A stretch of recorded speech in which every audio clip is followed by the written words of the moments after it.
నమస్కారం అండి. పత్రిజీ గారికి, గురువులకు నమస్కారాలు.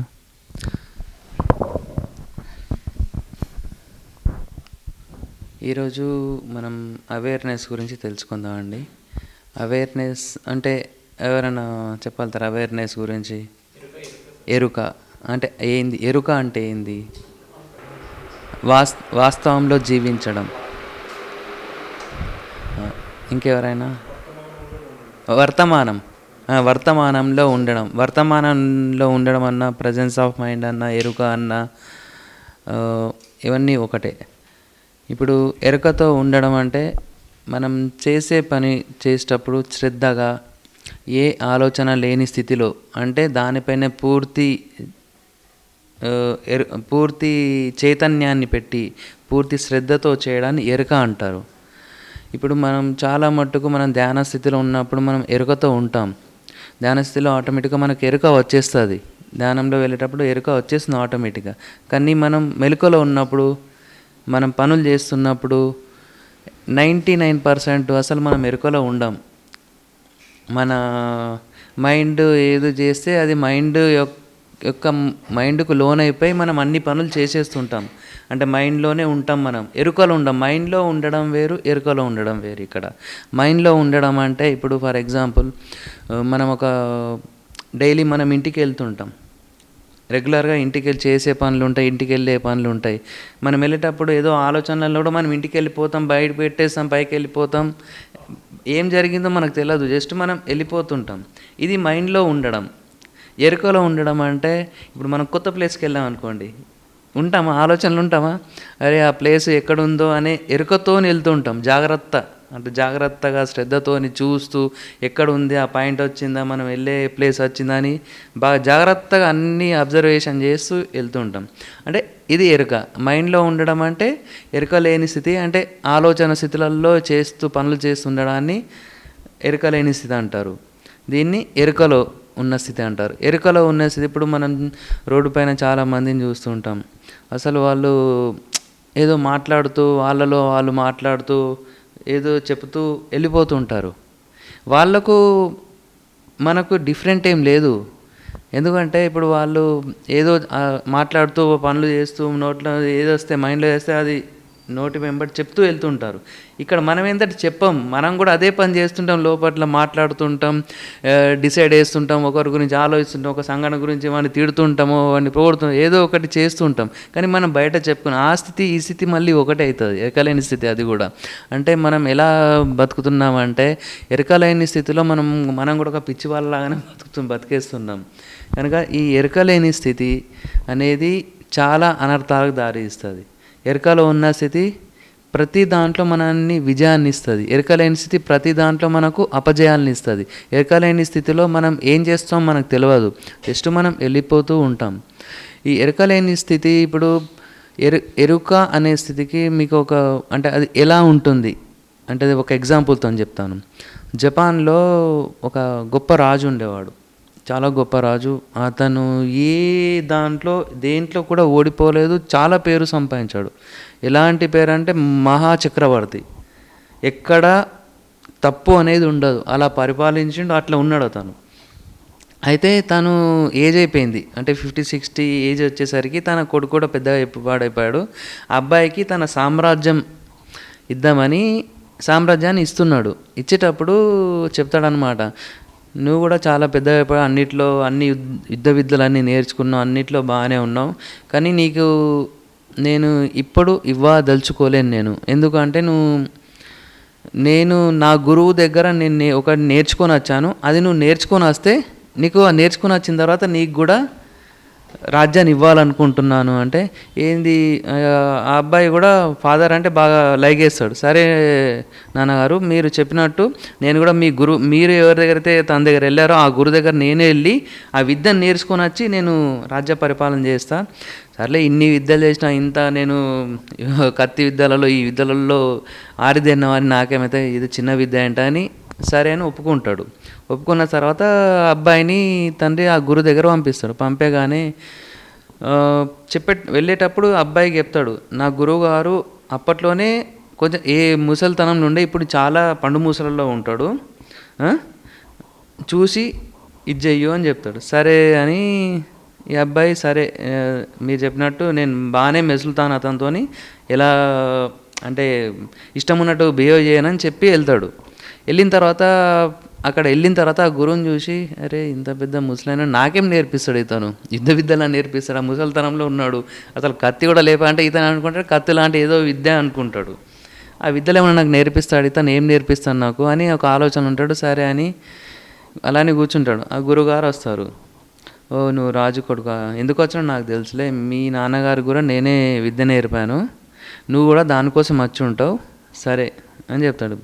చెప్పి ఈరోజు నుండి అక్కడ ఉన్న బోళ్ళు కడగడం, కిటికీలు తుడవడం, చెట్లకు నీళ్ళు పోయడం, రోజు ఇదే పని, రోజు ఈ పని చేస్తుండాలి. నా ఇష్టం వచ్చినప్పుడు నీ వీపు వాదుతాను వచ్చి కట్టెతోని, నువ్వు ఆ దెబ్బ తినకుండా ఎరుకతోని ఉండాలంటాడు. దాని గురించి తప్పించుకోవాలి, ఈ పరీక్షలో పాస్ కావాలను అంటాడు. ఎప్పుడు దొరికితే అప్పుడు పొట్టు కొడతాడు కట్టెతోని. అంటే ఎరుకలు ఉండడు కదా వాడు, తోముతుండగా ఎటో ఆలోచనలు ఉంటాడు, తలుగుతూ ఉంటాయి. అట్లా కొన్ని రోజులకు ఎరుకలు అతనికి అలర్ట్గా ఉండడం స్టార్ట్ అవుతాయి. ఒక 4-5 రోజులు మంచి దెబ్బలు తింటాడు, 10 రోజుల వరకు దెబ్బలు తింటాడు. అంటే రోజు 10-20 సార్లు తినే, రోజు ఒకటి తగ్గించుకుంటూ ఎరుకలోకి వస్తూ ఉంటాడు. ఇక తప్పించుకోవడం, వస్తున్నాడు గురుగారు నేను ఎరుకలో ఉన్నా అంటుంటా. అంటే గురుగారు ఎట్లా అంటే చప్పుడు చేస్తూ రాడు, మళ్ళీ మెల్లగా అసలు చడి చప్పుడు లేకుండా వచ్చి బాధేసి వెళ్ళిపోతుంటాడు. అలాంటి స్థితిలో అబ్బాయికి ఏంటంటే అలర్ట్గా ఉండడం, అంటే తను చేస్తున్న పని కాకుండా తన చుట్టూ ఉన్న ఏరియాని మొత్తం అలర్ట్లోకి తెచ్చుకుంటాడు, ఎరుకలోకి వచ్చేస్తాడు. ఎరుకలు వచ్చేసిన తర్వాత ఇక అప్పటి నుండి ఎప్పుడు గురుగారు నేను అల్లా ఉన్నా, మీరు ఎన్నుకున్నారు నాకు అర్థమవుతుంది, మీరు వచ్చారనగానే ఓకే గుడ్ అనుకుంటూ వెళ్ళిపోతాడు. ఒక 15-20 రోజులు అట్లా గడిచిపోతుంటే 2 నెలల తర్వాత మళ్ళీ నువ్వు పర్ఫెక్ట్ అయిపోయావు, ఇప్పుడు సెకండ్ టెస్ట్ నీకు, సెకండ్ క్లాసెస్ అని చెప్తాను. అరే ఇదే ఎరుక ఇంకేం సెకండ్ క్లాస్ అంటాడు. ఇప్పుడు నువ్వు నిద్రపోయిన తర్వాత నువ్వు నిద్రలో వచ్చి నేను కొడతాను, నువ్వు పడుకున్నప్పుడు కూడా వచ్చి నా ఇష్టం ఉన్న టైంలో వచ్చి కొడతాను అంటాడు. ఎన్ని దెబ్బలు తింటా అంటే ఫస్ట్ అంటే ఎరుకలో కళ్ళు తెరిచి ఉంటాడు కనుక వింటాడు, ఇంద్రియాలన్నీ పనిచేస్తుంటాయి, ఇంద్రియాలన్నీ అలర్ట్లో పెట్టుకుంటాడు కనుక వినగలిగిండు. ఈ నిద్రలో ఎట్లయినాడు, ఎట్లా అలర్ట్గా ఉండడని చాలా రోజులు దెబ్బతింటాడు, చాలా రోజులు కొడతాడు గురువుగారు. ఒకానొక టైంలో నిద్రలో కూడా ఎరుకలో ఉండడం వచ్చేస్తుంది అతనికి.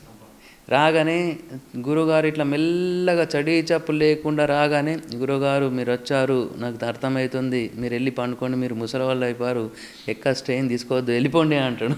సరే అని వెళ్ళిపోతాడు అనమాట. అట్లా చాలా రోజులు పరీక్షించిన తర్వాత గురువు అంటాడు, నువ్వు సెకండ్ టెస్ట్లో కూడా పాస్ అయినావు. సరే గురుగారు మరి ఉండు, కొన్ని రోజులు ఉండు, ఇంకా ఉన్నదని చెప్తాడు. ఏం చెప్తలేడు ఎందుకు అని కొన్ని రోజులు అయిన తర్వాత గురువుగారికి చాలా శక్తులు ఉంటాయి. అంటే తను నిలబడి ఎదుటి వాళ్ళ మనసులో కూడా కొన్ని ఆలోచనలు రేకెత్తీయగలుగుతాడు అతను. తను ఏం చేశాడంటే తన ఆలోచనని డిస్టర్బ్ చేసి తనను చంపేటట్టు చేస్తాడు, గురువుగారి పైన అటాక్ చేసి ఆయన ఆలోచన సృష్టిస్తాడు శిష్యుడి ముఖంలో. సృష్టించడానికి ఆ శిష్యుడు ఏం చేస్తాడు, అప్పుడే తను కూడా అదే ఆలోచన చేస్తుంటాడు, నేను ఏంది గురువుగారిని చంపేసి ఇంటికి అయిపోతాగా, ఇదంత కథ ఏంది, నేను రాజకుమారుని, నన్ను ఎవరేమంటారు అనే ఆలోచనలో ఉండిపోతాడు. అప్పుడే గురువుగారు వచ్చి, ఏంది నీకు ఇంత నేను సాయం చేస్తే నీకు ఎరుకను నేర్పితే నువ్వు నన్ను చంపాలని చూస్తున్నావా అని. ఏంది గురువుగారిని, అసలు మీకు ఏమనలేదు, నేను అనుకున్నది మీరు ఎట్లా చెప్పగలుగుతున్నారు అంటే, ఇదే third lesson. First lesson second lesson నీకు అర్థమైంది, థర్డ్ లెసన్ ఏంటంటే ఎదుటివాడి యొక్క ముఖ కవలికలు, కళ్ళు, వాడి స్థితిగతులను చూసి వాడి మైండ్లో ఏం నడుస్తుందో కూడా నువ్వు తెలుసుకోవాలి, అది థర్డ్ లెసను. ఇది నేర్చుకుంటే ఈ 3 కలిపితే నువ్వు మీ నాన్నలాగా గొప్ప రాజు అవుతావు అని చెప్తాడు.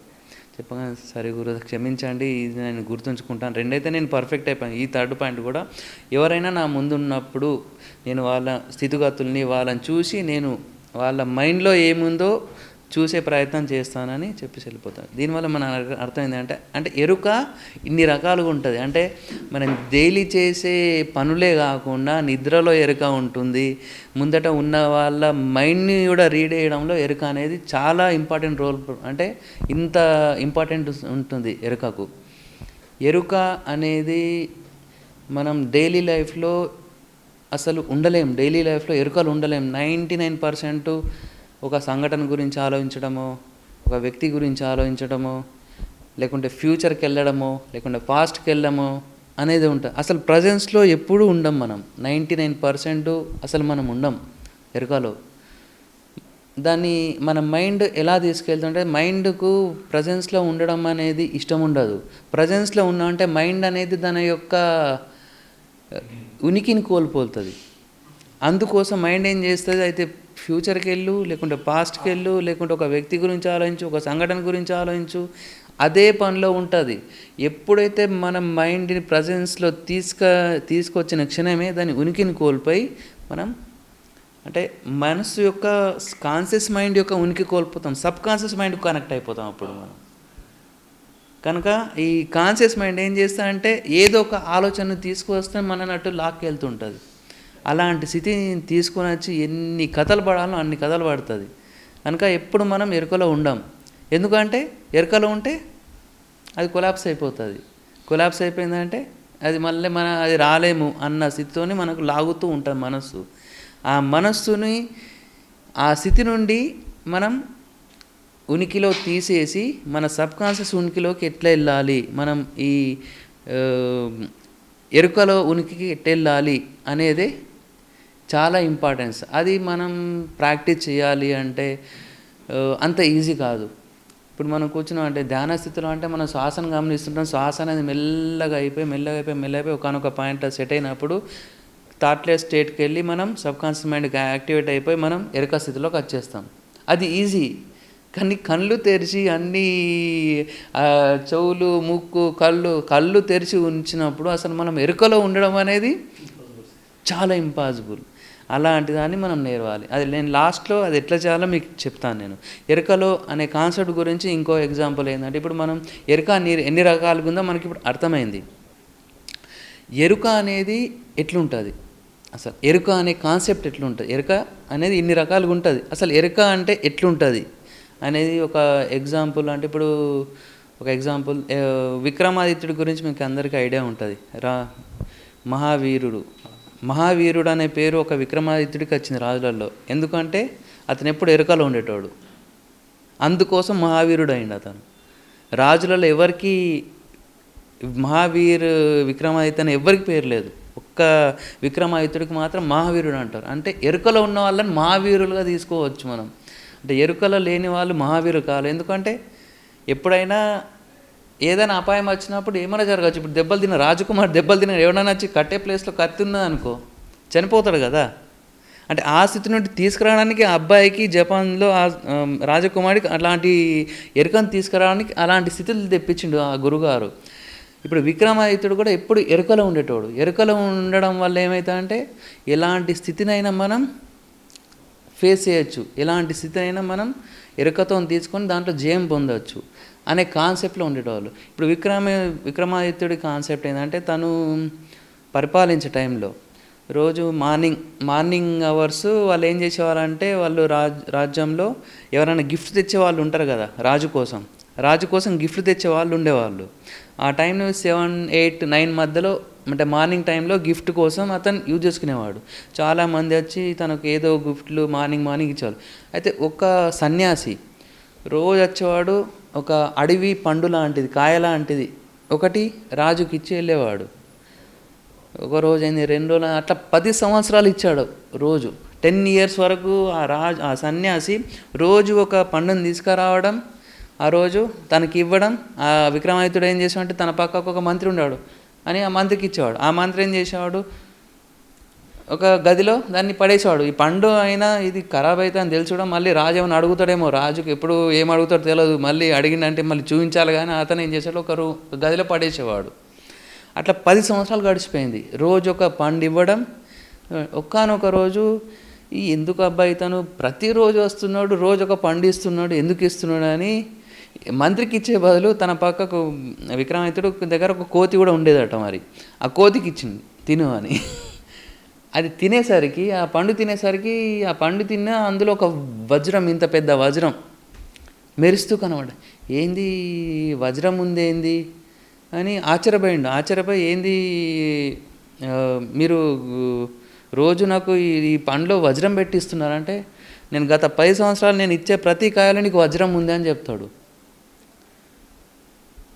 అప్పుడు విక్రమాదిత్యుడు షాక్ తింటాడు. ఏంది ప్రతిరోజు నాకు ఒక వజ్రం వస్తుంది, అసలు నేను పట్టించుకునే స్థితిలో లేను, అసలు ఆ పండ్లు ఎక్కడ ఉన్నాయని మళ్ళీ మంత్రిని అడుగుతాడు.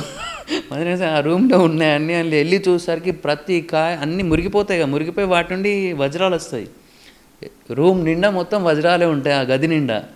అని ఉండేసరికి తను షాక్ అయిపోతాడు. ఏంది మీరు రోజు నాకు వజ్రం ఇవ్వడం, ఎందుకు ఈ పని చేశారని ఆ సన్యాసిని అడిగేసరికి, గత 10 సంవత్సరాల నుండి ఈ పని నువ్వు ఎప్పుడు చేస్తావో, అసలు నేను ఏమి ఇస్తున్నానో ఎరుకతోని నువ్వు దాన్ని ఎప్పుడు గమనిస్తావో అని నేను గత 10 సంవత్సరాల నుండి చూస్తున్నా నీకు, ఈరోజు నీకు ఆ ఎరుక వచ్చింది అని చెప్తాడు.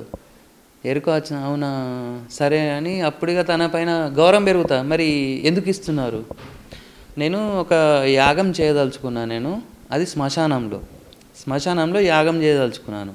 ఆ యాగంకు నాకు ఎలాంటి వాళ్ళు కావాలంటే పరాక్రమవంతుడైన రాజు కావాలి, ఎరుకతో ఉన్న రాజు కావాలి. నువ్వు పరాక్రమవంతుడు నాకు తెలుసు, కానీ ఎరుక లేక ఇన్ని సంవత్సరాలు, ఇప్పుడు నీకు ఎరుక కూడా వచ్చింది కనుక, ఎరుక అనే కాన్సెప్ట్ తెలిసింది కనుక ఇప్పుడు నువ్వు నాకు యూజ్ అవుతావు, సాయం చేయగలుగుతావా అంటే సరే సాయం చేయగలుగుతాను అంటాడు విక్రమాదిత్యుడు. మరి రాత్రిపూట 8, 10, 11 ఆ టైంలో మీరు శ్మశానంకి వచ్చేసేయండి, నేను అక్కడే ఉంటాను, మీరు వచ్చేసానంటే చెప్పేసి వెళ్ళిపోతాడు. విక్రమాదిత్యుడు మాత్రం సాయంత్రం అయిన కొద్దీ ఏంది శ్మశానంకి వెళ్ళడం అవసరం, ఎంత మహావీరుడు పరాక్రమవంతుడైనా భయస్తుడానికి ఆ భయం ఉంటుంది, ఎంత గొప్పవాడికైనా అని కొంచెం భయం అని ఉంటుంది. గొప్పవాడు ఏం చేస్తాడు, భయం ఉన్నా అని దాన్ని చేసి వెళ్ళిపోతాడు. భయపడేవాడు భయంతో ఆగిపోతాడు. దానికి భయం వచ్చినా అని సర్లే నేను చేద్దాం, ఏమన్నా ఆ ఇచ్చే కోతి పండులున్నాయి, ఇన్ని వజ్రాలున్నాయి, ఇప్పుడు ఈ దాన్ని మిస్ చేస్తే ఇంకేం మిస్ అవుతానో నేను అనే కాన్సెప్ట్తో తను వెళ్ళిపోతాడు, శ్మశానంకి వెళ్ళిపోతాడు. విక్రమాదిత్యుడు, బేతాళుడు విక్రమాదిత్యుడు స్టోరీస్ ఉన్నాయి కదా, అదే స్టోరీ ఇది. అయితే మనం చదివే బేతాళుడు విక్రమ స్టోరీ ఏంటంటే మనం అది ఒక ఆనందం కోసం చదువుతాం, దాంట్లో ఉన్న కాన్సెప్ట్ వేరు. మళ్ళీ ఆ కాన్సెప్టు ఇక్కడ చెప్తాడు. ఏంటంటే వెళ్ళగానే తను ఆ సన్యాసి చెప్తాడు, అక్కడ దూరంగా ఒక చెట్టు ఉంది, అక్కడ 26 శవాలు ఉన్నాయి, 26 శవాలు ఆ చెట్టు పైన ఉన్నాయి, ఆ శవాల్ని ఇక్కడికి తీసుకురావాలి, నేను ఇక్కడ పూజ దగ్గర అక్కడ నుండి ఇక్కడికి తీసుకురావాలి, జాగరూకతోని ఉండాలి అని చెప్తాడు. జాగరూకతోని ఉండాలి, ప్రశాంతంగా ఉండాలి, శాంతం, ప్రశాంతం, జాగరూకత, ఈ మూడుతోని నువ్వు ఉండాలి, మూడుతో దాన్ని తీసుకురావాలంట. సరే అని వెళ్తాడు, ఆ చెట్టు దగ్గరికి వెళ్తాడు, దూరంగా ఉంటుంది. వెళ్ళి చూసేసరికి శవాలన్నీ వేలాడుతుంటాయి. చెట్టు ఎక్కుతాడు, దాన్ని కోస్తారు, ఒక శవాన్ని కింద పడంగానే ఆ చనిపోయిన శవం ఇక నవ్వుతూ ఉంటుంది, తన గుండెలు జదరెళ్ళిపోతాయి. ఏంది అసలు శవాన్ని నవ్వడం ఏంది అని మళ్ళీ గురుగారు చెప్పిన కదా సన్యాసి ప్రశాంతంగా ఉండాలి, ఎరుకతో ఉండాలని మళ్ళీ ప్రశాంతంగా ఎరుకలోకి వచ్చేస్తాడు. ఎరుకలోకి రాగానే భయం అనేది ఉండదు, ఎరుక అంటే ఆ స్థితి ఉంటుంది, ఎరుకలోకి వచ్చేస్తాడు, కొంచెం ఎరుకలోకి రాగానే ప్రశాంతంగా వచ్చేస్తాడు. సరే అని తనను భుజం పైన వేసుకొని నడక స్టార్ట్ అయ్యగానే ఆ శవం ఇక స్టార్ట్ చేస్తాయి మాట్లాడడం. రాజా, నీకు నేను ఒక కథ చెప్తాను, కథ ఇను, ఎరుకతో నేను అంటాడు. అతను కూడా అదే అంటాడు, ఎరుకతో నేను అని కథ స్టార్ట్ చేస్తాడు. కథ ఎలాంటి కథ అంటే, ఒక గురుగారు ఉన్నారు, గురు దగ్గర 3 శిష్యులు ఉండేవాళ్ళు. ఆ 3 శిష్యులు కూడా తనకు శిష్యరకం, వాళ్ళ 3 కూడా శిష్యరకం ఇచ్చి చాలా మంచి వాళ్ళని తీర్చిదిద్దిండు. వాళ్ళ 3 ఎలాంటి వాళ్ళని, 3 సేమ్ ఉంటారు, ప్రతి దాంట్లో సమానంగా ఉంటారు. అయితే ఈ గురుగారికి ఏంటంటే తన కూతుర్ని అందులో కొరకు ఇవ్వాలి, పెళ్లి చేసి ఇవ్వాలని డిసైడ్ చేస్తాడు. ఆ కూతురు కూడా నువ్వు అమ్మ సెలెక్షన్ చేసుకుంటే ఆమె కూడా కన్ఫ్యూజన్ ఉండిపోతాయి, ఎవరిని పెళ్లి చేసుకోవాలి, 3 సమానంగా ఉన్నారు, 3 ప్రతిభావంతులు, 3 అందగాళ్ళు, 3 ఎవరు పెళ్లి చేసుకోవాలి అనే స్థితిలో ఉండి ఏమీ అర్థం చేసుకోవాలి, ఏమి చేయాలని అర్థం కాక ఒకరికి పెళ్లి చేసుకున్నా ఒకరికి ఇదైపోతుంది అన్న స్థితిలో ఏం చేస్తా అంటే ఆ అమ్మాయి 3 ఇష్టపడతాం, అంటే 3 అందంగా ఉన్న 3 ఎవరిని డిసైడ్ లేని స్థితిలో ఉంటుంది. ఆ అమ్మాయి ఏం చేస్తే వెళ్ళి సూసైడ్ చేసుకోగానే ఆ అమ్మాయి చనిపోగానే ఇక ఈ 3 కూడా అమ్మాయిని బాగా చాలా లైక్ చేసి ఇక అమ్మాయి కర్మకాండ అవన్నీ చేసేసి అంటే శ్మశానంలో తీసుకెళ్ళి అగ్గి పెట్టాగానే అవి మొత్తం ఖాళీ ఎముకలు వచ్చేస్తాయి కదా, ఎముకలు రాగానే ఆ స్థితి వరకు 3 అక్కడనే ఉంటారు. అందులో ఒకతను ఆ శ్మశానంలో ఆ ఎముకల దగ్గరనే కూర్చుంటాడు, అక్కడ ఎక్కడైతే కాల్చారో అక్కడనే కూర్చుంటాడు. ఒకతనేమో ఈ పరిస్థితిని తట్టుకోలేక, బాధను తట్టుకోలేక వెళ్ళిపోతుంటాడు. ఇంకొకతనేమో ఈ ఎముకల్ని రోజు తీసి దాన్ని వాటికి స్నానం చేయించి వాటిని భద్రపరచడం, రోజు స్నానం చేయించడం నదిలో వాటిని భద్రపరచడం అనే పని చేస్తూ ఉంటాడు. అయితే ఇలా చేస్తూ ఉండగా చాలా రోజులు గడిచిపోతాయి. రోజు ఒకతనేమో అక్కడనే శ్మశానంలో ఉండిపోయిండు, రెండో వాడేమో ఈ ఎముకల్ని భద్రపరుస్తున్నాడు, వాటిని చూస్తున్నాడు, మూడో వాడేమో దేశాటలోకి వెళ్ళిపోయాడు ఈ పరిస్థితి తట్టుకోలేక. వాడికి ఒక గురువు కలిసి చనిపోయిన వాళ్ళని ఎలా బతికించాలనో ఆ మంత్రాలను చెప్తాడు. ఆ మంత్రాలని తీసుకుని వచ్చి వాడేం చేస్తాడు, ఈ ఎముకలు ఉన్నాయో లేవో అని తొందరగా ఉరికొచ్చి వాడు పరిగెత్తుకుంటూ వచ్చి ఇక్కడ చేరుకున్న తర్వాత ఎముకలు ఎక్కడ ఉంటే ఉన్నాయి అనగానే వాటిని ముందు పెట్టి వాటిపైన మంత్రోచ్చారణ అవన్నీ చేసేసరికి అమ్మాయి మళ్ళీ ముందు ఉన్న అందంగా ఇంకా ఎక్కువ అందంగా తయారై మళ్ళీ వాటి నుండి బయటకు వస్తుంది. అయితే ఈ స్టోరీ నుండి ఈ అమ్మాయి ఎవరిని పెళ్లి చేసుకోవాలని అంటాడు శివం అనగానే దానికన్నా ముందు ఏం చెప్తారంటే, ఇప్పుడు నువ్వు ఏదైనా ఆన్సర్ చెప్పకపోయినా నీకు ఆన్సర్ వచ్చి నువ్వు చెప్పకపోయినా చనిపోతావు, చెప్తే నేను వెళ్ళిపోతాను మళ్ళీ చెట్టు మీదకి అని చెప్తాడు. మీకు అర్థమైందా నేను చెప్పింది? నీకు మనసులో ఒక ఆలోచన వచ్చి ఆన్సర్ చెప్పకపోతే నువ్వు చనిపోతావు, చెప్తే నేను వెళ్ళిపోతా చెట్టు మీదకి. అంటే ఇక్కడ ఏంటంటే నీకు ఏ ఆన్సర్ నేను ఇంత స్టోరీ చెప్పినా నీకు ఏ ఆలోచన రాకుండా నువ్వు ఉండాలి. అది కాన్సెప్ట్. అంటే ఎరుకలో ఏ ఆలోచన ఉండదు కదా, నీకు ముందే పని ఎరుకలో ఉండాలంటే ఏ ఆలోచన రాని స్థితిలో ఉండాలి. నేను చెప్పేటప్పుడు నువ్వు నా స్టోరీ లోపల నువ్వు అందులో కూరుకుపోయినావు, అంటే మనసులో కూరుకుపోయినావు, మనసులో లేకుండా మనసులో కూరుకుపోయి నువ్వు నా స్టోరీని ఆలోచిస్తూ నువ్వు దీనికి సొల్యూషన్ కూడా ఆలోచించేసినావు నువ్వు కనుక నువ్వు ఆ సొల్యూషన్ చెప్పు అని చెప్పానే ఆ సొల్యూషన్ చెప్తాడు తాను. ఏంటంటే ఇప్పుడు ముందు ఆ అమ్మాయిని బతికించిన వాడు తండ్రితో సమానం, ఆ ఎముకల్ని తీసుకెళ్ళి జాగ్రత్త పరిచి ఇది చేసినవాడు కొడుకుతో సమానం.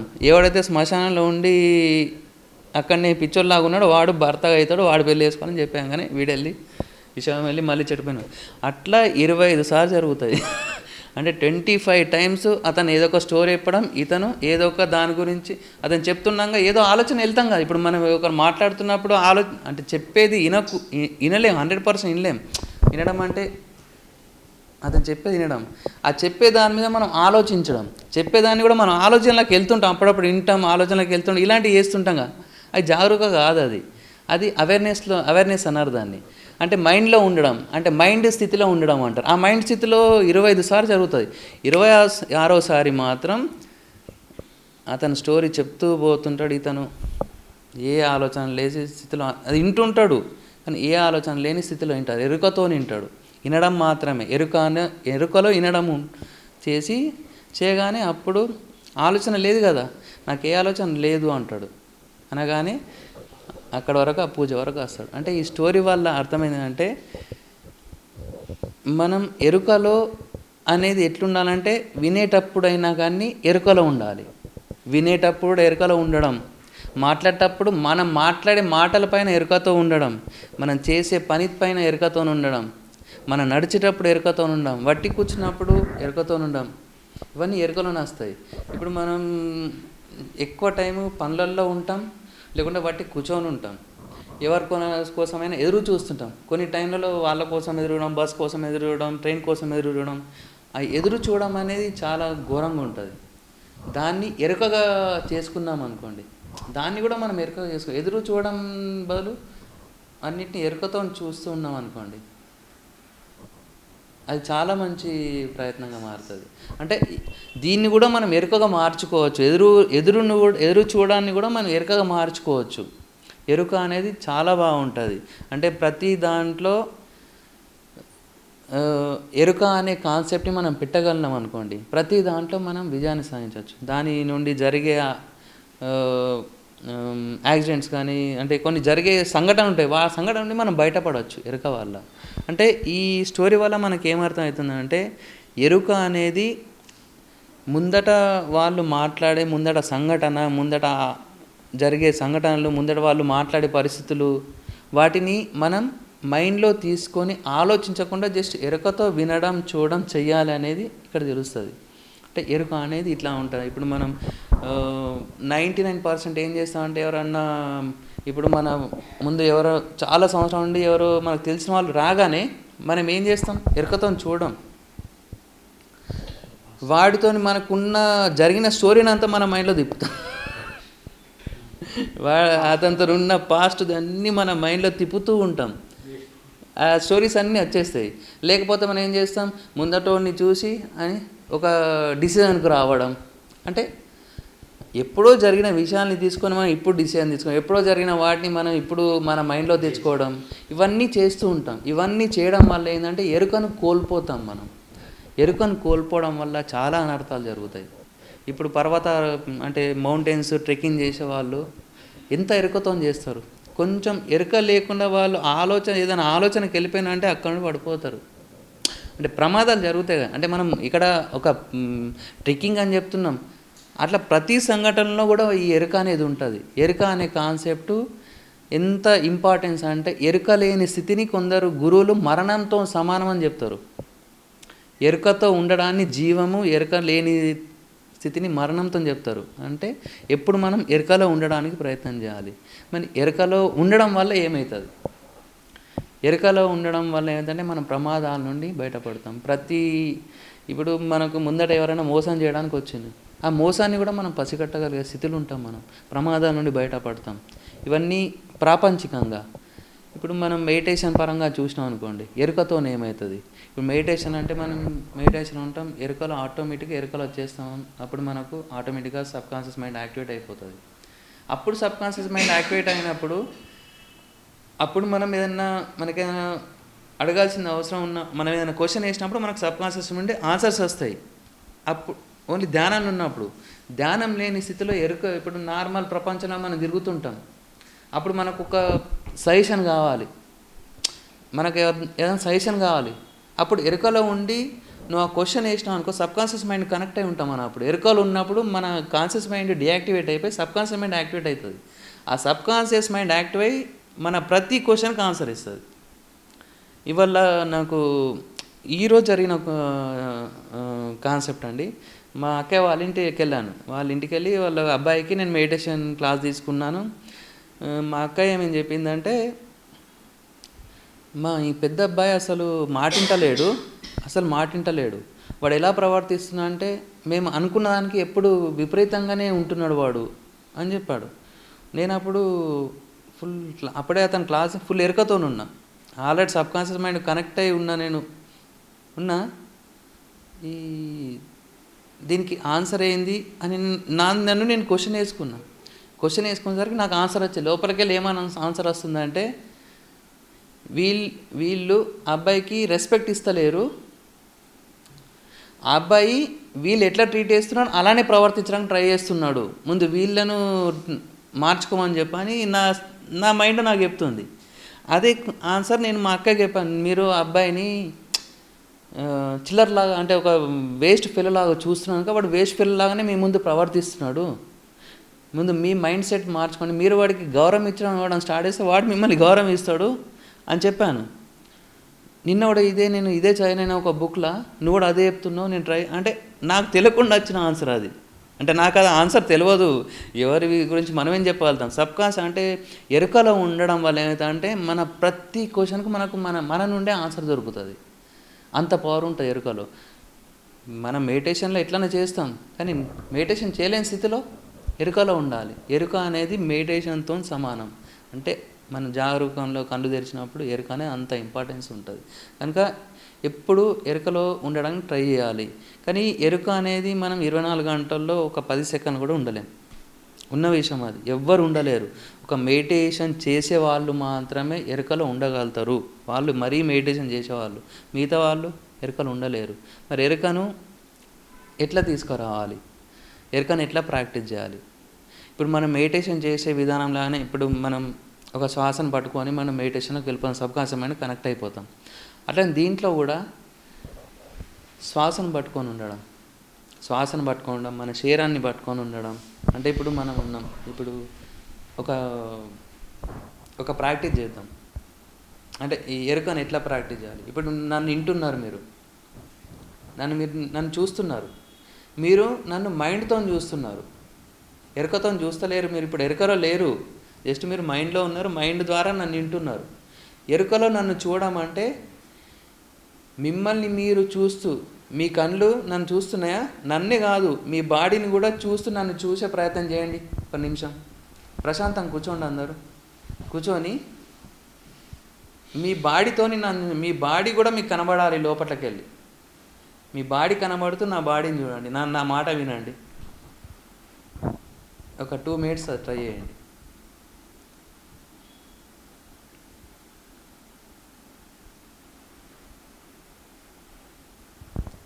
కనబడుతుందా? బాడీ కనబడుతుందా? మీ బాడీ మీకు కనబడుతుందా? మీ కళ్ళతో చూసినప్పుడు మీ బాడీ కూడా కనబడుతుంది. అంటే ఈ స్ట్రక్చర్ కనబడుతుంది, మనకు ఈ స్ట్రక్చర్ కనబడుతుంది. ముందు నేను కూడా కనబడతాను. ఈ ప్రాక్టీస్ చేయండి ప్రతి టైంలో. ఏంటంటే మీరు ఎదురుగా చూసేటప్పుడు మీ బాడీతోని చూడండి, మీ మైండ్తో కాదు. మైండ్తో చూడమంటే ఈ బాడీని వదిలేసి చూడడం, జస్ట్ మైండ్తో నిండడం. మైండ్తో ఎరుక కాదు అది. మన బాడీ కనబడాలి, మన శ్వాస వినబడాలి, మన శ్వాసను చూడాలి, మన బాడీని చూడాలి, ముందటి వాడిని వినాలి. అది ఎరుక. అంటే ఈ స్ట్రక్చర్ మొత్తం మనకు కనబడుతుండాలి. మన బాడీలో ఉండడాన్ని ఎరుక అంటారు. ఈ బాడీ వదిలేసి ఏదో ఆలోచన చేస్తే మన బాడీలో ఉన్నట్టు కాదు, మనం ఆ ఆలోచనతోనే అక్కడ ప్రయాణం చేస్తున్నట్టు అవుతుంది. ఎరుక అనేది కాదు అది. ఇక్కడ నుండి వెళ్ళిపోతాం, మనం ఎరుకతో ఉండం. కనుక మనం ఏ పని చేసినా కానీ, ఇప్పుడు మనం నడుస్తున్నాం, ఎరుకతో నడవాలి. ఎరుకతో ఎట్లా నడవాలి? మన బాడీ కనబడాలి, మన వేసే ప్రతి అడుగు కూడా మనకు కనబడుతుండాలి. నా కాలు లేచింది, ఇక్కడికి ఈ కాలు పెట్టాను, ఈ కాలు పెట్టాను, ఇది మనకు కనబడుతుండాలి. మన చేతులు మనం ఇట్లా అంటున్నప్పుడు నా చేతు నాకు కనబడాలి. మనం మాట్లాడేటప్పుడు మన మాట మనకు వినబడాలి. నా శరీరం కనబడాలి, నా మాట వినబడాలి. నా మాట పైన పూర్తి శ్రద్ధ, ఆ మాట నా చెవులకు వినబడాలి. మాట్లాడేటప్పుడు, పని చేస్తున్నప్పుడు పూర్తి శ్రద్ధతో మన బాడీ కనబడుతూ ఆ పని చేస్తూ ఉండాలి.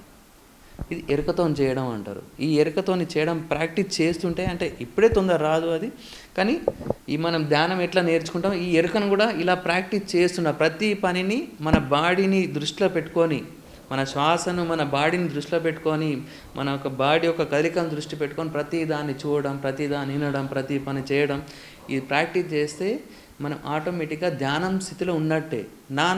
అంటే థాట్లెట్ స్టేట్లో, అంటే కళ్ళు తెరిచి కూడా థాట్లెట్ స్టేట్లో, థాట్స్ లేని స్టేట్లో ఉండగలుగుతాం. ధ్యానం కూడా అంతే కదా, థాట్లెట్ స్టేట్కి వెళ్తాం కదా. మనం ధ్యానం చేస్తూ ఉండగా మనం థాట్లెట్ స్టేట్కి రావడానికే కదా. అంటే మనం కళ్ళు తెరిచి కూడా థాట్స్ లేని స్థితికి రావడం, ఇది ప్రాక్టీస్ చేయడం వల్ల ఆ స్థితికి వచ్చేస్తాం. అంటే ఇది ఒక రకమైన ధ్యాన స్థితి. ఇలా ప్రాక్టీస్ చేస్తూ ఉంటే మనకు రోజుకు ఒక 10 సెకండ్లు 20 సెకండ్లు మెల్లమెల్ల అది, అంటే పీరియడ్స్ ఆఫ్ టైంలో అప్పుడప్పుడు 10 సెకండ్లు 20 సెకండ్లు అది ప్రాక్టీస్ అవుతూ ఎక్కువసేపు మనం జారుక స్థితిలో ఉండడం అలవాటు అవుతుంది. ఇది అవేర్నెస్ గురించి అండి. ఇప్పుడు అవేర్నెస్లో మనం ఈ పనులే కాకుండా మన మానసిక స్థితులు కూడా ఉంటాయి. కొన్ని మానసిక స్థితులు ఏంటంటే కోపము, బాధ, దుఃఖము, డిఫరెంట్గా ప్రవర్తించాలు, ఏదైనా ఆపద, ఎలాంటి ఆపద అంటే తట్టుకోలేని స్థితులు వస్తుంటాయి. అలాంటి స్థితులు వచ్చినప్పుడు ఎరుకలు ఎట్లుండాలి? ఇప్పుడు నార్మల్గా అంటే మనం నడిచే పనులలో వెళ్తుంటాం, వస్తుంటాం. ఈ పనులలో మనం మైండ్ ఆ స్థితిలో ఉండదు. అంటే నార్మల్ స్థితిలో ఉంటానుగా మనం మైండ్ అనేది కొంచెం ఇది చేసుకొని మనం ఎరుక స్థితికి వస్తాం. మరి ఆ స్థితిలో ఉన్నప్పుడు ఎరుక ఎట్లా పనిచేస్తుంది? చాలా డిఫరెంట్గా ఉంటుంది. ఆ స్థితులు చాలా డిఫరెంట్గా ఉంటాయి. ఆ స్థితి వచ్చినప్పుడు మనకు ఏదైనా ఆపద వచ్చినప్పుడు మనం ఆటోమేటిక్గా ఆపదలు వెళ్ళిపోతాం. ఆ స్థితిని మనకు కన్వర్షన్ చేసుకొని మనం టోటల్ బాధపడే స్థితిలోకి వెళ్ళిపోతాం. ఇప్పుడు అంటే మీకు దాన్ని ఎగ్జాంపుల్గా చెప్పాలంటే నా లైఫ్లో జరిగిన ఒక సంఘటన గురించి చెప్తాను. నేను 10 years back, I think 10 years back నేను ఇంట్లో కూర్చున్నాను. సండే రోజు వర్క్ వేస్తున్నాను. వర్క్ ఉంది, వర్క్ వేసుకుంటూ కూర్చున్నాను. నాకు 2 అబ్బాయిలు. చిన్న అబ్బాయికి అప్పుడు 1.5 year ఉండే, పెద్ద అబ్బాయికి 4 years ఏమి ఉండేవి. చిన్న అబ్బాయి నా ముందట ఇట్లా నిలబడ్డాడు. పెద్ద అబ్బాయి వచ్చి ఇవన్నీ భయపెట్టేసిండు. అంటే ఇప్పుడు పిల్లలు రాగానే అని అరుస్తుంటాడు. ఒకటేసారి అరవంగానే వాళ్ళు భయపడ్డట్టు వేస్తుంటారు కదా. వాడు వచ్చి పెద్ద అబ్బాయి చిన్న అబ్బాయిని భయపెట్టగానే వాడు కింద పడిపోయి ఇక్కడ దెబ్బ తగిలింది. దెబ్బ తగిలి అసలు కాన్షియస్ నుండి వెళ్ళిపోయిండు, కోమాలకు వెళ్ళిపోయినట్టు అయిపోయిండు. వెళ్ళిపోయేసరికి నేను అది చూసి నేను స్తబ్దుగా ఉండిపోయాను. ఏం చేయాలో అర్థం కాని స్థితిలో ఉండిపోతే ఒక 30 మినిట్స్ నేను స్తబ్దుగా ఉండిపోయినా. వాడు పడిపోగానే అంటే అబ్బాయిలంటే ఎంతైనా ప్రేమతో ఉంటాం కదా, వాడంటే నాకు చాలా ఇష్టం. అబ్బాయి చిన్న అబ్బాయి వాడు పడిపోయేసరికి ఆ ప్రేమను ఆ బాధను నాకు అర్థం కాని స్థితిలో ఉండిపోయినా ఒక 30 మినిట్స్. మా పక్క వాళ్ళు వచ్చి మా పక్క వాళ్ళు అక్క వాళ్ళు ఉంటే వాళ్ళు వచ్చి హాస్పిటల్ తీసుకొని వాళ్ళే తీసుకొని వచ్చిన. అంటే మళ్ళీ అంత అయిపోయిన తర్వాత మంచి అయిన తర్వాత నేనేంది ఇట్లా ప్రవర్తించిన అసలు అంటే నేను వాడు ఆ స్థితిలో అంటే నాకు ఒక పెద్ద షాక్ అనమాట. ఆ షాక్లో ఉండిపోయినా నేను చాలాసేపు. అంటే నేను ఇంతసేపు షాక్ ఎందుకు గురైపోయినా నేను ఒక ఆలోచన పడ్డా. అప్పుడే నాకు ఒక బాస్ ఉండేటోడు, తను సైకాలజిస్ట్. అతను ఎప్పుడు ప్రజెన్స్ ఆఫ్ మైండ్తో ఉండడం నేర్చుకో లక్ష్మణ్, చాలా ఇంపార్టెన్స్ అది ప్రజెన్స్ ఆఫ్ మైండ్ అంటే. అప్పుడో నాకు ప్రజెన్స్ ఆఫ్ మైండ్ అంటే తెలియదు, అసలు ఎవరికి తెలియదు. చెప్పేవారు కూడా ప్రజెన్స్ ఆఫ్ మైండ్ జాగరూక అంటే ఎవరికి తెలియదు.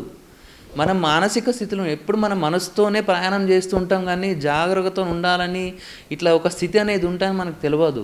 గురువులకు ధ్యానం చేసే వాళ్ళకి తప్ప మిగతా వాళ్ళకి ఎవ్వరికి జాగ్రత్త స్థితి నుండి ఐడియా ఉండదు.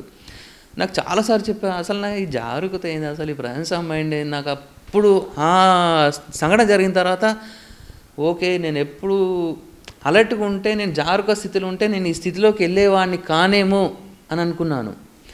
ఫస్ట్ సంఘటన అప్పుడు జరిగిందా, అప్పటి నుండి నేను ఈ ప్రజెన్స్ ఆఫ్ మైండ్ కోసం, ఈ జాగ్రత్త కోసం ట్రై చేయడం స్టార్ట్ చేశాను. అసలు ఇదేంది, ఇది ఎట్లా తీసుకొని ఆ బుక్స్ చదవడం అప్పటి నుంచి స్టార్ట్ చేస్తే 4-5 ఇయర్స్ మొన్న నుండి నాకు కొన్ని కాన్సెప్ట్స్ దొరికి, వాటిని మంచి రూట్స్ దొరికి నేను ప్రాక్టీస్ చేయడం స్టార్ట్ చేశాను.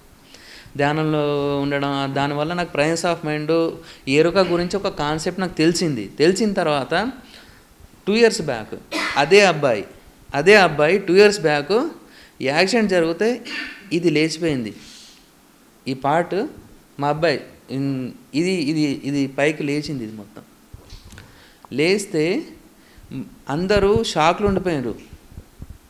నేను షాక్లో లేను ఆ రోజు. ఎవరో పక్కింటి అబ్బాయికి జరిగింది అనే స్థితిలో ఉండి డాక్టర్తో మాట్లాడి ఎలా ఉంది ఇది చేసుకొని వెంటనే కారు తీసుకొని హైదరాబాద్ వచ్చి కిమ్స్లో సర్జరీ చేయించి, అసలు నాకు ఒక కంటి బొట్టు నీళ్ళు రాలేదు, నేను బాధపడలేదు. అంటే ఉంటుంది నా కొడుకు అనే బాధ ఉంటుంది, కానీ ఆ టైంలో నేను ఎరుకలో ఉన్నా, ప్రజెన్స్ ఆఫ్ మైండ్లో ఉన్నా. ఫస్ట్ సంఘటన అదే బాబు, నేనేమి చేయలేని స్థితిలో ఉన్నా. సెకండ్ టైం నేను ఎరుకలో జాగ్రత్తగా ఉండడం వల్ల వెంటనే డిసిషన్ తీసుకొని ఏం చేయాలో అది చేసిన. నేను ఆ స్టెప్ వేసిన. నేను అందరు ఏం చేయాలో, మా అమ్మ నాన్న మా అన్నయ్యలు అందరు షాక్లో ఉన్నారు, ఏం చేయాలని అర్థం కాని స్థితి. ఎందుకంటే అది చూసిన తర్వాత వాడు ఎంత ఏజ్ 7 ఇయర్స్ అప్పుడు, మొన్న 7 ఇయర్స్ 8 ఇయర్స్ బాబు, ఇదంతా వెళ్ళిపోయింది. ఇట్లా లేస్తే భయపడిపోయినాం యాక్సిడెంట్లో. అంటే ఎరుకలో ఉన్నప్పుడు ఏం డిసిజన్ తీసుకునాలి, సరైన డిసిజన్ తీసుకుంటాం మనం, సరైన స్టెప్స్ వేస్తాం మనం, సరైన ఆన్సర్స్ ఉంటాయి మన దగ్గర. ఎరుకలో లేకుంటే స్తబ్దుగుండిపోయి ఏం చేయాలో అర్థం కానిస్తుంది. అంటే ఇలాంటి షాక్ సంఘటనలు వచ్చినప్పుడు ఎరుక అనేది చాలా మంచి పని చేస్తుంది.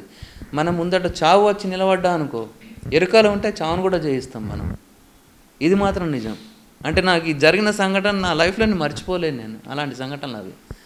ఆ సంఘటన ఎరుక అనేది ఇంపార్టెన్స్, అందుకోసం ఎప్పుడు ఎరుకలో ఉండడానికి ట్రై చేస్తాను. ఎరుకలో ఉండాలంటే ఎప్పుడు ఇట్లా కూర్చొని మీ శరీరాన్ని మీరు చూస్తూ ముందదాన్ని చూడండి. ఏ పని చేసినా మీ శరీరాన్ని దృష్టిలో పెట్టుకొని మీ శరీరంలో ఉంటూ చూడండి, దాన్ని ఎరుక అంటారు. ఇప్పుడు ఎరుక లేని స్థితి వల్ల ఏమేమి జరుగుతాయి, ఎరుక ఉన్న స్థితితో ఏం జరుగుతాయి మీకు అర్థమవుతాయి. ఇంకొన్ని ఎగ్జాంపుల్స్ ఏంటంటే అంటే దాని లాభ నష్టాలు. ఇప్పుడు మనం ఎరుకతో ఉన్నాం అనుకోండి, ఎరుక లేకపోతే ఏమవుతుందంటే మనం ఏదో ఆలోచన ఉంటుంది. ఆలోచన అప్పుడు మనకు చైతన్య శక్తి, లోపల చైతన్య శక్తి అనేది ఉంటుంది, శక్తి ఉంటుంది. ఆ శక్తి మనం ఆలోచనతో ప్రయాణించినప్పుడు ఆ శక్తి కూడా ఆలోచనతో ప్రయాణిస్తుంది. ఆ శక్తి ఖర్చు అవుతూ ఉంటుంది, మనం తొందరగా కలిసిపోతాం. మనం ఆలోచన ద్వారా మనం తొందరగా కలిసిపోతాం, తొందరగా శక్తిని తీసుకెళ్తాం. ఎరుకలో ఉన్నా అనుకో ఆ శక్తి ఎట్టుపోదు కదా, మనం ఏ ఆలోచన చేయం, మన శరీరంలోనే మనం ఎరుకతో ఉంటాం కనుక ఆ శక్తి అంతా మన శరీరంలో ఉంటుంది. ఎప్పుడు ఫ్రెష్గా, ఎప్పుడు యాక్టివ్గా ఉంటాం. ఇప్పుడు చిన్నపిల్లలు ఉంటారు, అసలు వాళ్ళకు మైండ్ అనే కాన్సెప్ట్ ఉండదు కదా. వాళ్ళు 10th అయిన తర్వాత అప్పుడు కొంచెం మైండ్ అని డెవలప్ అయ్యి అప్పుడు ఆలోచన స్టార్ట్ అవుతాయి. అప్పటి వరకు వాళ్ళు ఎట్లుంటారు, ఎంత ఆడుకొని వచ్చినా ఇంటికి రాగానే మళ్ళీ వాళ్ళు యాక్టివ్గా ఉంటారు, వాళ్ళు అలసిపోరు. ఎందుకంటే వాళ్ళు ఎప్పుడు ప్రజెన్స్ ఆఫ్ మైండ్తో ఉంటారు, వర్తమానంలో ఉంటారు. మనం వర్తమానంలో ఉండం. వర్తమానంలో ఉండడం వల్ల మనం ఎప్పుడు యాక్టివ్గా ఉంటాం. ఇప్పుడు ఎరక లేదనుకోండి, ఎరక లేకుండా ఏమవుతుంది? ఎరక ఉంటే మన లోపల శక్తి అనేది, చైతన్యం అనేది యాక్టివ్గా ఉంటుంది. మన ఇమ్యూనిటీ పవర్ కూడా చాలా హై లెవెల్లో ఉంటుంది. మన ఎరక లేని స్థితిలో ఏమైందంటే బ్యాక్టీరియా, వైరస్ కూడా మన పైన అటాక్ చేసే స్థితులు ఎక్కువ ఉంటాయి. ఎరకలో ఉన్న మనిషి ఎప్పుడూ జబ్బులకు లోను కాడు. మళ్ళీ ఎరకలో ఉన్న మనిషి ఎప్పుడు ఎంగగా కనబడతాడు. అంటే ఎరకలో ఉన్న మనిషి ఎప్పుడు ఎంగగా ఎందుకు కనబడతాడంటే చైతన్యం అనేది బాడీ మొత్తం, ఇప్పుడు మనం మెడిటేషన్ చేసినప్పుడు చైతన్యం మొత్తం మన బాడీలో ఎట్లయితే ప్రాసెస్ అయ్యి ప్రతిదాన్ని క్లీన్ చేస్తుంటుందో, ఎరకలో కూడా శక్తి అదే పని చేస్తుంటుంది. అదే పని చేసి మన ప్రతి అణువును, కణంను, దాని యొక్క సాంద్రతను తగ్గించి దాన్ని అందులో చైతన్యాన్ని నింపుతాయి. చైతన్యాన్ని నింపడం మన కణాలు బాడీ చైతన్యం తినడంటే మన యొక్క ఏజ్ అనేది తగ్గినట్టు కనబడుతుంది. అలాంటిది అంటే మనం ఎప్పుడు ఫ్రెష్గా కనబడతాం. అంటే ఏజ్, జబ్బులు ఇలాన్ని అన్నిటినీ మనం ఇది చేయగలుగుతాం. ఎరకతో ఉంటే ప్రతి విజయాన్ని సాధించవచ్చు మనం. ఇదండి ఎరక కాన్సెప్ట్. Thank you. ఏమైనా క్వశ్చన్స్ ఉన్నాయండి? ఏమైనా డౌట్స్, ఏమైనా క్వశ్చన్స్ అండి? అదే ఎరక ఇప్పుడు చెప్పాను కదా, మనం ఏ పని చేస్తున్నా కానీ ఇప్పుడు మనం ఉన్నాం. ఇప్పుడు మిమ్మల్ని చూస్తున్నాను. మిమ్మల్ని చూడడం రెండు రకాలుగా ఉంటుంది. మిమ్మల్ని డైరెక్ట్ చూడడం, అది మైండ్తో చూడడం. మైండ్తో చూడడం అంటే ఎరక లేని స్థితి. ఎరక లేని స్థితిలో మైండ్ యాక్టివ్లో ఉంటుంది. ఎరక స్థితిలో మన చైతన్యం యాక్టివ్లో ఉంటుంది. చైతన్యం యాక్టివ్ ఎలా చేయాలంటే, ఇప్పుడు మిమ్మల్ని చూస్తున్నప్పుడు నా బాడీతో చూడాలి, నా బాడీ కూడా నాకు కనబడాలి. ఇప్పుడు మనం చూసినప్పుడు మన బాడీ మనకు కనబడదు, ముందటోళ్ళే కనబడుతుంది, ముందటి ప్రపంచం కనబడుతుంది. మన బాడీ కనబడుతూ ముందటి ప్రపంచాన్ని చూడడం, మన బాడీతోని ముందటి ప్రపంచాన్ని వినడం, మన బాడీని చూస్తూ ముందట పని చేయడం, అది ఎరుక అంటారు. ఇప్పుడు మీరు నన్ను చూస్తున్నారు, మీ బాడీని కూడా చూస్తున్నాను చూడండి. ఇప్పుడు మీరు లోపల ఇట్లా కూర్చొని ఇప్పుడు నా బాడీ కనబడుతుంది, మిమ్మల్ని మాట్లాడుతున్నా, నా చేతు కనబడుతుంది, నా బాడీ కనబడుతుంది, మిమ్మల్ని చూస్తున్నాను, ఇది ఎరుక అంటారు. అది ట్రై చేస్తూ ఉంటే ఎరుక అనేది ప్రాక్టీస్లో వస్తుంటుంది. ఇప్పుడు మీకు ఎరుక గురించి అంటే ఈ మధ్యలో తెలుగులో అంటే కాంతరీసా అని, తను ఎరుక గురించి చాలా బాగా చెప్పాడు కాన్సెప్ట్స్. కాంతరీసా అని యూట్యూబ్లో కాంతరీసా, అతను ఈ కాన్సెప్ట్ గురించి చాలా హైలైట్ చేస్తున్నాడు ఎరుక గురించి. తను జపాన్ది, అతను చెప్పిన కాన్సెప్ట్లో ఉండే ఈ ఎగ్జాంపుల్ చెప్పాను. జపాన్ రాజుది చాలా బాగుంటుంది. మళ్ళీ ఓషో దాంట్లో కూడా అసలు ఎరుక గురించి ఓషో చెప్పినన్ని క్లాసెస్ ఎవరు చెప్పలేదు. ఎరుక చాలా చెప్పాడు ఎరుక గురించి ఓషో కూడా. విక్రమాదిత్య తనే చెప్పిన స్టోరీ. నేను బుక్స్ ఇవన్నీ అంటే ఈ మధ్యలో నేను ఎగ్జాంపుల్ ఎట్లా చెప్పాలని ఓషో ఈ ఎగ్జాంపుల్ నేను 8 years బ్యాక్ విన్నాను నేను. ఇది మళ్ళీ అది తీసి మళ్ళీ ఒకసారి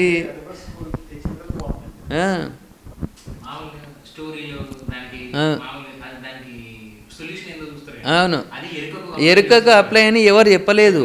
అసలు ఈ బేతాల్ విక్రమాదిత్య స్టోరీ మొత్తం ఎరుకతోనే ఉంటుంది. ఎరుక కాన్సెప్ట్ అది. దాన్ని మనం చదివితే మనకు ఎంజాయ్ దొరుకుతుంది. ఎరుకతోని చదివే మనిషికి ఎరుక గురించి అర్థమవుతుంది. ఎరుక గురించి తెలియని వాళ్ళు ఒక స్టోరీ గురించి దాన్ని ఒక స్టోరీ లాగానే చూస్తుంటారు. అది అలా. ఇప్పుడు ఎరుక అనే కాన్సెప్టే కాకుండా అబ్జర్వేషన్ అంటారు. అబ్జర్వేషన్ ఎరుక ఒకటి కాదండి. మళ్ళీ ఎరుక అనేది ఒకటి కాదు. అబ్జర్వేషన్కు ఎరుకకు డిఫరెంట్ ఏంటంటే, ఇప్పుడు మనం అబ్జర్వేషన్లు ఉంటే, ఇప్పుడు నేను తనని అబ్జర్వేషన్ చేస్తున్నా, తను ఏ కలర్ ప్యాంట్ వేసిండు, ఏ కలర్ చొక్కా వేసిండు, ఏం చేస్తున్నాడు, అది అబ్జర్వేషన్. అంటే లెక్కించడం అంటే ఇప్పుడు ఎన్ని కార్లు పోయినాయి, కార్లో వస్తూ ఇటు రోడ్డు పైన కూర్చున్నాం, కార్లు వస్తూ పోతుంటే వట్టి ఇట్లా ఏ ఆలోచన లేని స్థితిని అవేర్నెస్ అంటారు. ఎన్ని కార్లు వచ్చినాయి, ఎన్ని కలర్ కార్లు పోతున్నాయి, అబ్జర్వేషన్ ఉండడం, అది అబ్జర్వేషన్ అంటారు. కౌంటింగ్ అనేది ఉంటుంది, అది అవేర్నెస్ కాదు. అది ఒక రకమైన అవేర్నెస్ కానీ అది అవేర్నెస్ కాదు. అది జస్ట్ అబ్జర్వేషన్. అది అవేర్నెస్ అంటే ఏంటంటే థాట్లెట్ స్టేట్లో ప్రతిదాన్ని యాక్సెప్ట్ చేస్తూ ఇట్లా కూర్చుండిపోవడం అంతే. ఏం జరిగినా మనం అలర్ట్గా ఉంటాం, చూస్తూ ఉంటాం. అది అవేర్నెస్. మన శ్వాసను అబ్జర్వ్లో ఉంటుంది, మన బాడీ అబ్జర్వ్లో ఉంటుంది, ముందట పరిస్థితులు. అబ్జర్వేషన్ ఏంటంటే ఒకటే దాని మీద కాన్సన్ట్రేషన్ ఉంటుంది. అవేర్నెస్ అంటే ఈ టోటల్ మనం ఉన్న ప్రతి దాని మీద. అంటే ఫర్ ఎగ్జాంపుల్ ఇప్పుడు మనం లైట్ ఆఫ్ చేసాం అనుకోండి, లైట్ ఆఫ్ ఉంది ఈ రూమ్లో, లైట్ ఆన్ చేయగానే ఆ లైట్ అనేది అందరి మీద పడుతుంది కదా, అన్నిటిపైన ప్రసరిస్తుంది. లైట్ అనేది అందరి మీద అంటే అన్నిటిపైన మన ఎరుక ఉంచడం, అది అవేర్నెస్ అంటారు. ఒకటే దాని మీద కాన్సన్ట్రేషన్ పెట్టడం అబ్జర్వేషన్ కింద అసలు. ఇప్పుడు లైట్ అనేది ఒక్కోళ్ళ మీద ఎక్కువ పడి ఒక్కోళ్ళ మీద తక్కువ పడడం అనేది ఉండదు కదా, అందరి మీద సమానంగా పడతాయి, అది అవేర్నెస్. ఫర్ ఎగ్జాంపుల్ అలా ఉంటాయి అవేర్నెస్. మళ్ళీ ఈ అవేర్నెస్ అనేది పెరుగుతూ పెరుగుతూ పెరుగుతూ ఉన్న కొద్ది దాని యొక్క టాప్ స్టేట్ ఏంటంటే సాక్షిభావం. సాక్షిభావం అనేది అవేర్నెస్ యొక్క టాప్ అన్నమాట. సాక్షిభావం అనేది ఉంటుంది, దాని యొక్క టాప్ లెవెల్ సాక్షిభావం. అంటే ప్రతిదాన్ని మనల్ని మన మనస్సే కాదు, మన అన్నిటినీ చూస్తాం. అంటే ఈ శరీరం ఏం చేస్తుందో చూడడం, అంటే నేను అవేర్గా మాట్లాడడం కాదు, ఈ మాట్లాడడాన్ని కూడా నా శరీరం నా ఆత్మతో చూడడం, అంటే ప్రతిదీ చూడడం అనమాట. అంటే అది చెప్పలేని కాన్సెప్ట్. అంటే ఆ టాప్ స్టేట్లో ఉంటుంది అవేర్నెస్. టాప్లోకి వెళ్తే సాక్షిభావం వస్తుంది మనకు. జడ్జిమెంట్, ఇంకోటి జడ్జిమెంట్స్ అసలు చేయొద్దు. ఇప్పుడు వచ్చింది జడ్జిమెంట్స్. ఇప్పుడు మన పత్రిజీ గారు ఎక్కువ జడ్జిమెంట్ అసలు చేయొద్దు అంటాడు. దేని గురించి జడ్జిమెంట్ అని ఉన్నాయంటే అది అవేర్నెస్ కింద రాదు అసలు. ఏదైనా వచ్చింది జడ్జి చేయొద్దు, దాని గురించి ఆలోచించొద్దు, వినాలంతే. చూడడం అంటే అవేర్గా వినడం, అవేర్గా చూడడం, అవేర్గా పని చేయడం అనేది ధ్యానస్థితే. అది. ఇంకేమైనా క్వశ్చన్స్ అండి? మాట్లాడేటప్పుడు ఎరుకతో అంటే నేను ఏం మాట్లాడుతున్నా నేను అది వినాలి, నా మాట నాకు వినబడాలి. ఇప్పుడు నేనేం మాట్లాడుతున్నానో, ఇప్పుడు నేను ఫస్ట్ క్లాస్ చెప్పినప్పుడు నేను ఎరుకతో చెప్పలేదు కొంచెం, అంటే ఫస్ట్ క్లాస్గా భయంతో, అంటే ఎట్లా చెప్తాను, ఎరుక అనేది లేకుండే. ఇప్పుడు నేను మాట్లాడేటప్పుడు ఏం మాట్లాడుతున్నా ఆ మాట నాకు వినబడుతుంది. ఇప్పుడు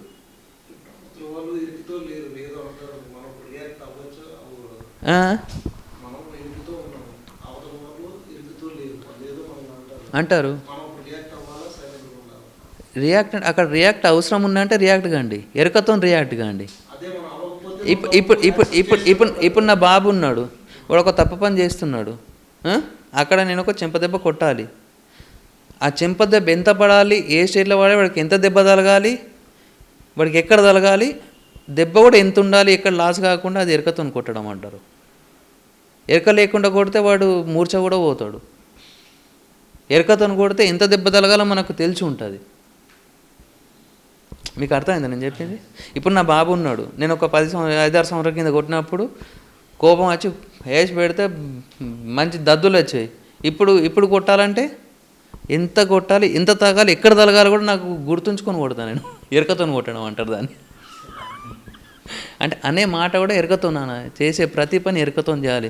ముందటోని కోపపడుతున్నాని ఆ కోపం అంటే చెప్పాలంటే ఇప్పుడు సినిమా హీరోలు నటిస్తారుగా యాక్టర్స్, మనం నటన చేయాలి, ఆ కోపాన్ని కూడా నటనగా చేయడం ఎరుక అంటే.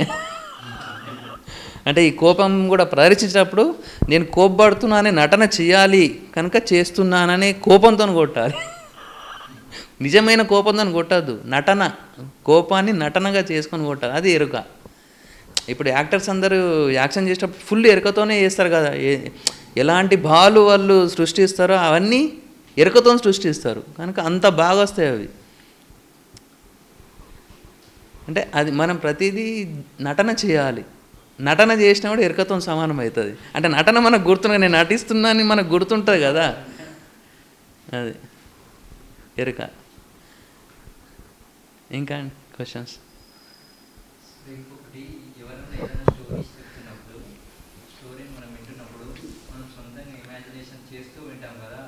అది ఎరుక, అవేర్నెస్ కాదు అది. అదే చెప్తున్నాను, మీరు మైండ్తో వింటారు కనుక మైండ్ పనిచేస్తుంటుంది. ఎరుకతో వింటే మీకు ఆలోచన రాదు, ఇమాజినేషన్స్ ఉండవు. అప్పుడు మీరు మాట్లాడుతున్నా, నేను వింటున్నాను, వినడం ఒక్కటే చేస్తాను, ఆలోచించాను, ఇంకా వింటాను అంతే, ఆలోచించడం ఉండదు. అది పూర్తిగా వినడం అంటారు దాన్ని.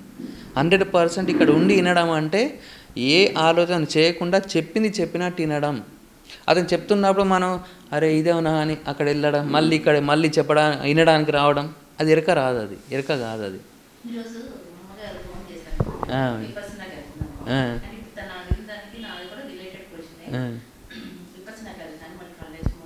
అవునవును అవునవును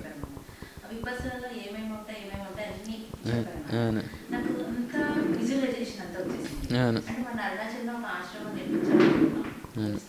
అవును అంటే మనం గురుస్థాన్లో అరుణాచలం గురుస్థాన్ పెడితే అవన్నీ అలా ఉంటే విజువలైజేషన్ అలా వస్తుంది అనమాట. అంటే ఇప్పుడు అది కనుక మైండ్ పెట్టి విన్నాను నేను, వినేటప్పుడు అసలు ఆ మైండ్ యూజ్ చేయకూడదు. ఇప్పుడు మీరున్నారు, ఇప్పుడు విజువలైజేషన్ కూడా మీరు డిసైడ్ చేస్తేనే విజువలైజేషన్ చేయాలి. మీరు డిసైడ్ చేయాలి, నేను ఇప్పుడు నేను విజువలైజేషన్ చేస్తున్నాను, విజువలైజేషన్ చేయాలి. డిసైడ్గా అది అది అవేర్నెస్ కాదు, అది కాదు కాదు అది. అంటే ఇప్పుడు మనం ఆలోచిస్తే కూడా మనకు తెలియకుండా ఆలోచించవద్దు. నేను ఇప్పుడు ఆలోచించాలని నేను డిసైడ్ అయితే నేను ఆలోచించాలి, అదే అవేర్నెస్. అంటే ఇప్పుడు నేనున్నా, నాకు అవసరం ఉంది ఈ టైంలో ఇది ఆలోచించాలంటే అప్పుడు ఆలోచించాలి నా మైండ్. మనకు తెలియకుండా ఆలోచించడాన్ని అవేర్నెస్ అన్నారు. మనం తెలిసి ఆలోచించాలి, నాకు ఇది కావాలి ఆన్సర్, దీని గురించి ఏంది, ఇది ఎట్లా చేయాలని. అప్పుడు నువ్వు అది ఆలోచించడం వేరు, అవేర్గా ఆలోచించడం. అది నీకు తెలియకుండా నువ్వు ఆలోచనకి వెళ్ళిపోతుంటావు. ఎవరైనా మాట్లాడుతున్నప్పుడు తెలియకుండా మనం ఆలోచనకి వెళ్ళిపోతుంటాం, తెలియకుండా అక్కడ ఆ సంఘటనకి వెళ్ళిపోతాం, తెలియకుండా ఇమాజినేషన్ చేస్తుంటాం, తెలియకుండా ఎటో వెళ్ళిపోతాం, ఫ్యూచర్కి వెళ్తాం, పాస్ట్కి వెళ్తాం, ఆ సంఘటనకి వెళ్తాం, ఏదో ఒకటి ఇమాజినేషన్ ఏదో ఒకటి చేస్తుంటాం. అది అది అవేర్నెస్ కింద రాదు. అది చేయొద్దు అసలు.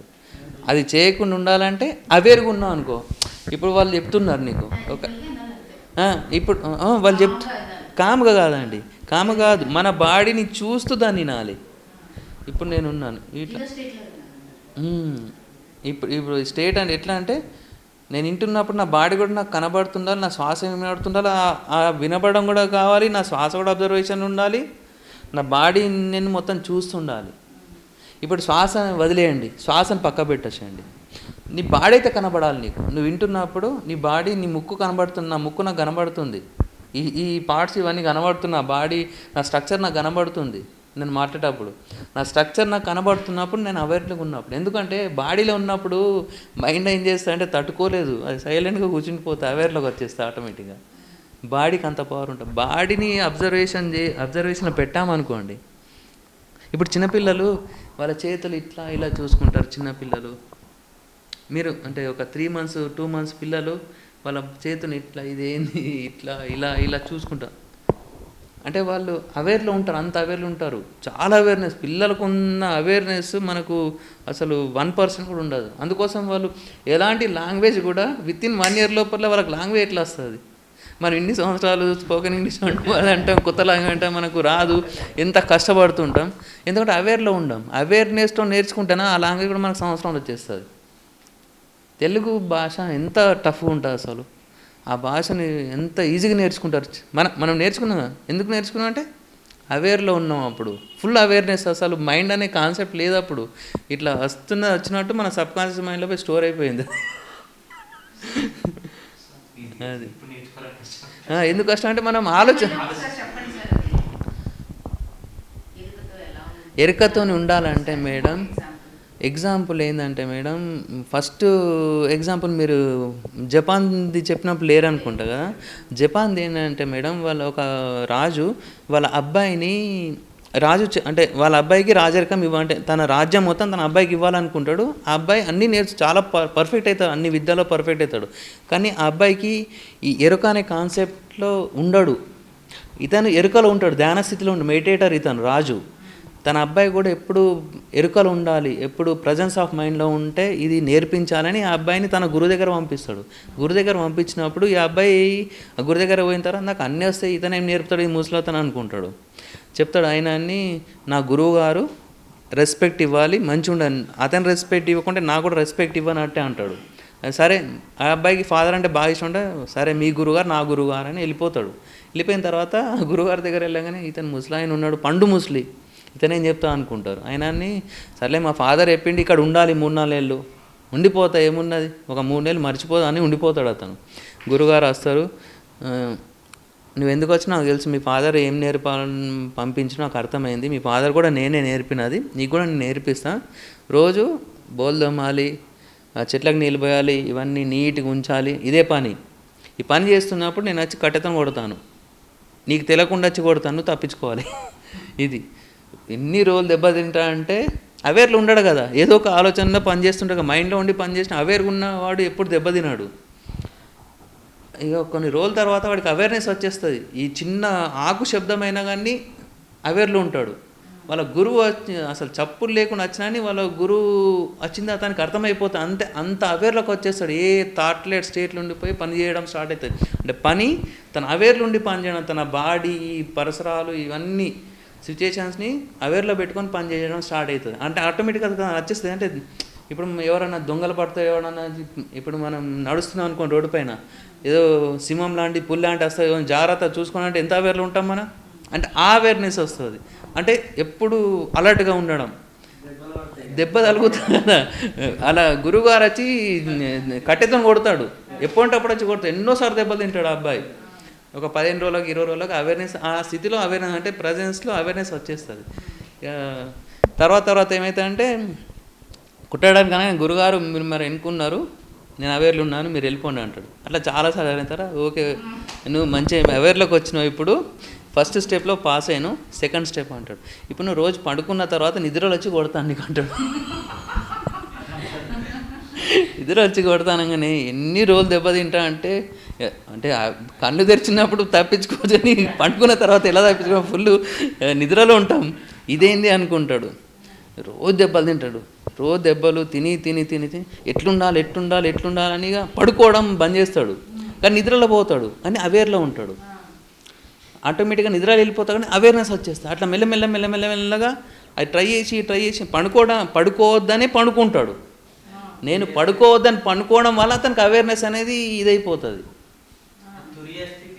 తురియ స్థితి వేరు. అది టోటల్ డిఫరెంట్ కాన్సెప్ట్.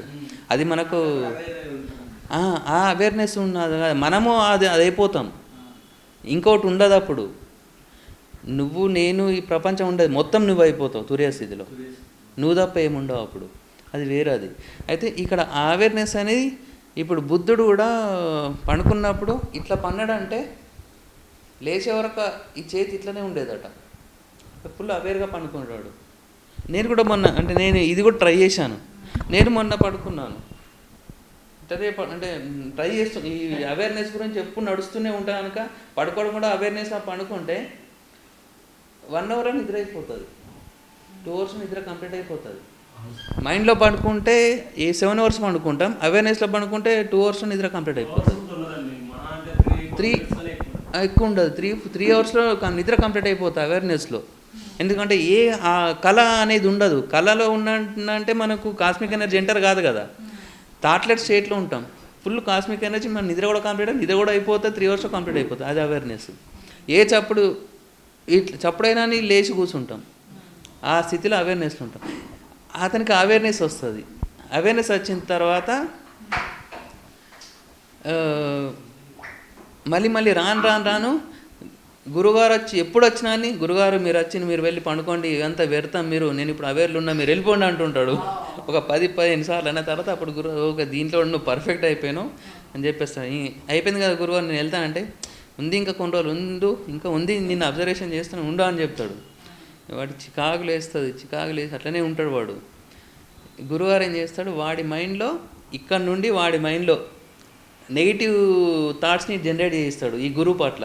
అంటే గురువుగారి పట్ల ద్వేషము, ఈ గురువుని చంపేసి వెళ్ళిపోవాలనే థాట్ని జనరేషన్ చేస్తాడు గురువుగారి జనరేషన్ చేసి, వాడు ఆ ఆలోచనలు చేస్తున్న టైంలో వాడి దగ్గర వెళ్తాడు.